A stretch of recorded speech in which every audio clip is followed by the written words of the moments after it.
Hello दोस्तों, कैसे हो आप सभी लोग? आप सब अच्छे होंगे, सब मजे में होंगे। तो दोस्तों, जैसे कि आप जानते हो, मैं रोज आपके लिए नई नई वैकेंसी और बीच बीच में फॉरेन की वीडियोस लाता रहता हूँ। तो दोस्तों, आज का हमारा बहुत शानदार, बहुत अच्छा टॉपिक होने वाला है। आज मैं आपको बताने वाला हूँ कि कैसे आप यहाँ पर, अगर आप श्रीराम फाइनेंस जॉब ज्वाइन करते हैं तो उसके लिए कितना आपका यहाँ पर सिबिल होना चाहिए और सिबिल क्यों जरूरी है, क्या उसकी जरूरत पड़ती है। दोस्तों, आज मैं आपको पूरी डिटेल बताने वाला हूँ कि आप यहाँ पर श्रीराम फाइनेंस जॉब ज्वाइन करते हैं उससे पहले आपका जो इंटरव्यू होता है, इंटरव्यू के टाइम क्या होता है कि आपका यहाँ पर सिबिल चेक होता है।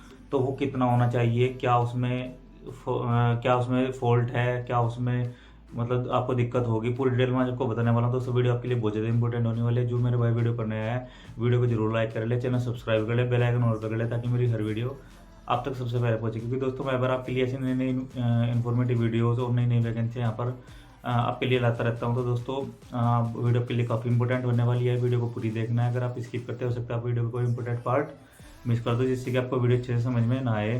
तो चलिए दोस्तों, वीडियो शुरू करते हैं। दोस्तों, बिना टाइम का मिलते हैं वीडियो के आगे।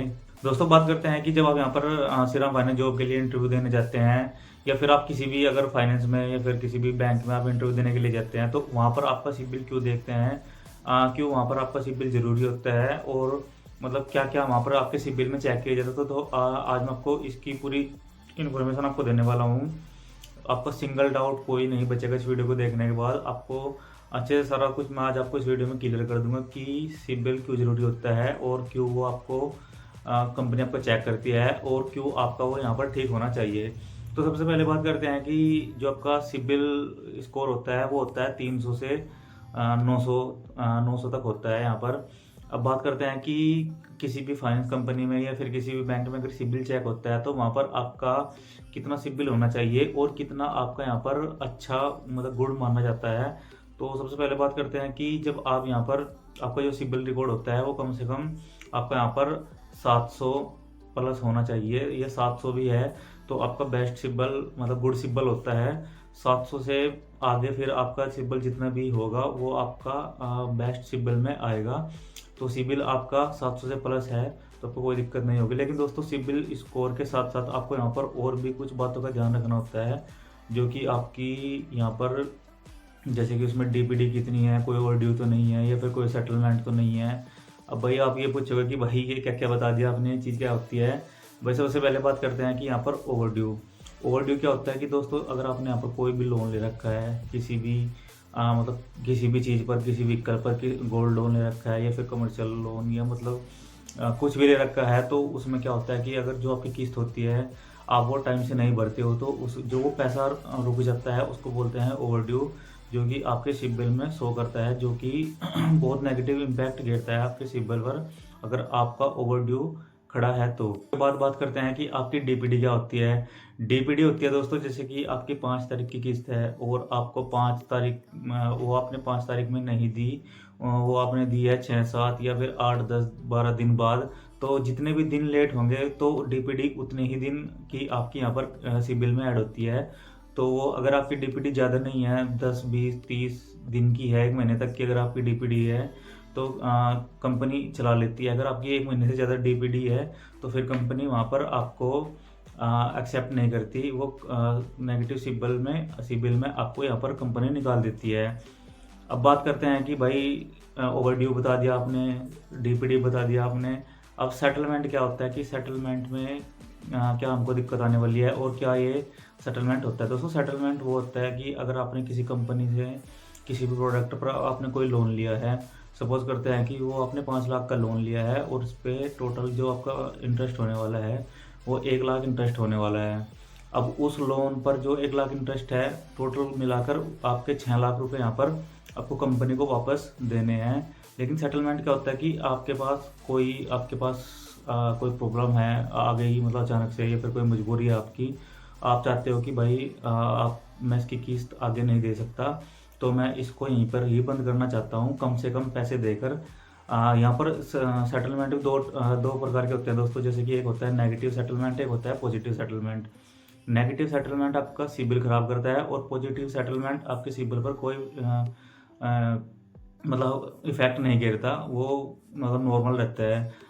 तो नेगेटिव और पॉजिटिव सेटलमेंट क्या होता है। नेगेटिव सेटलमेंट ये होता है कि दोस्तों, अगर आपको यहाँ पर कंपनी के 6 लाख रुपए देने हैं और आप कंपनी को सिर्फ 2 ही लाख रुपए देते हो, जो कंपनी का क्राइटेरिया होता है, जो कि एक ग्रिड होती है। अगर आप उस ग्रिड से नीचे सेटलमेंट करते कंपनी के साथ सेटलमेंट करते हो तो क्या होता है कि उसमें आपका यहाँ पर नेगेटिव सेटलमेंट हो जाता है कि कंपनी का अगर आपको 6 लाख रुपए देना था, सिर्फ आपने 2 ही लाख रुपए दिए हैं, तो कंपनी की जो ग्रिड होती है उस ग्रिड से भी अगर आप नीचे पैसे देते हो तो यहाँ पर वो सेटलमेंट नेगेटिव सेटलमेंट हो जाता है। अब पॉजिटिव सेटलमेंट क्या होता है?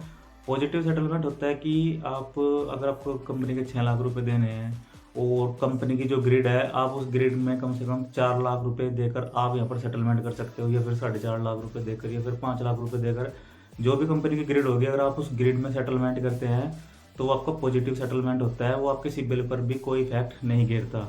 ये होता है आपका नेगेटिव सेटलमेंट और पॉजिटिव सेटलमेंट, जो कि यहाँ पर आपका कुछ इस तरीके से होता है। अब यहाँ पर डीपीडी की बात कर ली हमने, ओवरड्यू की बात कर ली है कि ओवरड्यू क्या होता है आपका, सेटलमेंट की बात कर ली, सेटलमेंट क्या होता है। अब यहाँ पर जो आपका अब टोटल आप ये देखते हैं कि आपने जो भी लोन लिया है उस लोन में कोई आप इंडिविजुअल है, या फिर आप यहाँ पर जॉइंट है, या फिर आप यहाँ पर गारंटर है। अब बात करते हैं इन तीनों की। ये क्या होता है भाई? इंडिविजुअल होता है जो कि आपके जो कि आपके अपने नाम पर यहाँ पर लोन चले हुए होते हैं, उनको हम इंडिविजुअल बोलते हैं। जो आपके गारंटर होते हैं, जैसे कि आपने किसी के केस में अगर गारंटी दी है तो उसमें सिबिल में क्या शो करेगा कि वहाँ पर इंडिविजुअल की जगह गारंटर आ जाएगा, जिसमें कि सिबिल में शो करेगा कि आप यहाँ पर गारंटर है। अब बात करते हैं कि जॉइंट क्या होता है।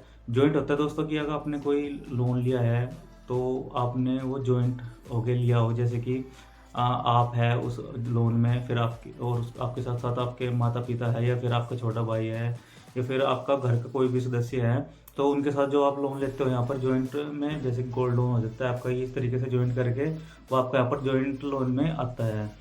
तो उसमें भी आपकी यहाँ पर कोई ज़्यादा दिक्कत नहीं होनी चाहिए। अगर उसमें ज़्यादा दिक्कत है आपकी, इंडिविजुअल तो आपके नाम पर होगा, अगर आपकी गारंटी में भी कोई दिक्कत है या फिर जॉइंट में भी कोई दिक्कत है तो उसमें भी यहाँ पर आपको दिक्कत हो सकती है।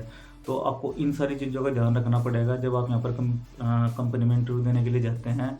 तो आपको ये ध्यान रखना पड़ेगा कि आपका यहाँ पर कोई सेटलमेंट ना हो, कोई ओवरड्यू ना हो, कोई डीपीडी ना हो, और सिबिल स्कोर आपका यहाँ पर ठीक हो, तभी आप यहाँ पर कंपनी में इंटरव्यू देने के लिए जाना। अगर आप वैसे जाते हैं तो हो सकता है आपको सिबिल के कारण आपको कंपनी यहाँ पर रिजेक्ट कर दे, आपका यहाँ पर सिलेक्शन ना हो। तो आपको इन बातों का ज़रूर ध्यान रखना है। आपका अपना अगर आप कोई लोन लेते हैं तो उसकी टाइम से आपको किस्त देनी है, कोई भी ओवरड्यू नहीं रखना है, कोई भी डीपीडी नहीं रखनी है, और कोई भी यहाँ पर आपको सेटलमेंट नहीं रखनी है। तब जाकर आप यहाँ पर कोई भी कंपनी ज्वाइन कर सकते हैं, क्योंकि आजकल हर एक कंपनी में यहाँ पर सिबिल ज़रूर चेक होता है। और अगर सिबिल में आपके कोई डाउट है, कोई डिफ़ॉल्ट है, तो आपको यहाँ पर कंपनी जॉब के लिए रिजेक्ट कर देगी, जॉब से आपको यहाँ पर रिजेक्ट कर देगी, जिससे कि आपको फिर कम से कम 3 महीने बाद दोबारा इंटरव्यू देना होगा। लेकिन दोस्तों दोबारा इंटरव्यू में अगर आप 3 महीने बाद दोबारा इंटरव्यू देते हैं, जब तक आपका सिबिल यहाँ पर अच्छी तरीके से मतलब प्रॉपर ठीक नहीं होगा, अगर आप यहाँ पर कोशिश भी करेंगे तो आपको स्टार्टिंग से ही जब भी आप कोई लोन लेते हैं आपको उसकी टाइम पर किस्त देनी है, और टाइम पर सब कुछ अपना यहाँ पर रिकॉर्ड क्लियर रखना है। तब जाकर आपका यहाँ पर सिबिल स्कोर अच्छा होगा और आपको यहाँ पर किसी भी कंपनी में जॉब मिल जाएगी। ये थी दोस्तों आज की इन्फॉर्मेशन जो कि मैंने आपको बता दी है। इससे अगर आपको कोई डाउट होता है, आपको कुछ समझ नहीं आता है, तो आप मुझे ज़रूर कमेंट करिए। वीडियो के डिस्क्रिप्शन बॉक्स में मेरा व्हाट्सएप ग्रुप का लिंक है, साथ ही में इंस्टाग्राम आईडी का लिंक है, आप मुझे वहाँ पर भी कॉन्टैक्ट कर सकते हैं। आपको अगर कुछ नहीं समझ आता है दोस्तों, आप मुझे ज़रूर पूछिएगा। ऐसी ही और नई नई इन्फॉर्मेटिव वीडियोज़ के लिए आप मेरा चैनल सब्सक्राइब कर ले, बेल आइकन ऑल पे कर ले, ताकि मेरी हर वीडियो आप तक सबसे पहले पहुंचे। तो चलिए दोस्तों, फिर मिलते हैं किसी नेक्स्ट वीडियो में, तब तक के लिए बाय।